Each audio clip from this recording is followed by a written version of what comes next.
বাড়িতে হঠাৎ অতিথি চলে আসলে এইভাবে তাকে বানিয়ে দিন চিকেন ভর্তা। প্রথমে 5 মিনিট চিকেনটাকে সিদ্ধ করে তুলে নিন, স্টকটা কিন্তু ফেলবেন না, পরে কাজে লাগবে। তারপর চিকেনটাকে খুব ভালোভাবে এইভাবে হাত দিয়ে কুচি কুচি করে নিন। তারপরে কড়াইতে রিফাইন তেল দিয়ে পেঁয়াজ বাটা, আদা বাটা, রসুন বাটা, কাঁচা লঙ্কা বাটা, টমেটো বাটা সব কিছু দিয়ে ভালোভাবে কষিয়ে নিয়ে উপর থেকে দিয়ে দিন নুন, হলুদ, কাশ্মীরি লঙ্কার গুঁড়ো, শুকনো লঙ্কার গুঁড়ো, জিরের গুঁড়ো, ধনের গুঁড়ো, গরম মশলা গুঁড়ো সব কিছু দিয়ে খুব ভালোভাবে কষিয়ে নিন। তারপরে এর মধ্যে দিয়ে দিন কুচিয়ে রাখা চিকেনটা। তারপরে কিছু সময় কষিয়ে নিয়ে দিয়ে দিন চিকেন স্টকটা।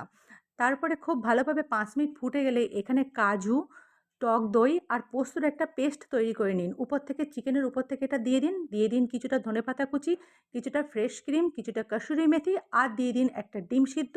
তারপরে বেশ কিছু সময় নাড়াচাড়া হয়ে গেলে দিয়ে দিন ২ চামচ ঘি। তা না হলে বাটারও দিতে পারেন। তারপরে গরম গরম সার্ভ করুন চিকেন ভর্তা। ভালো লাগলে চ্যানেলটি সাবস্ক্রাইব করে দিন।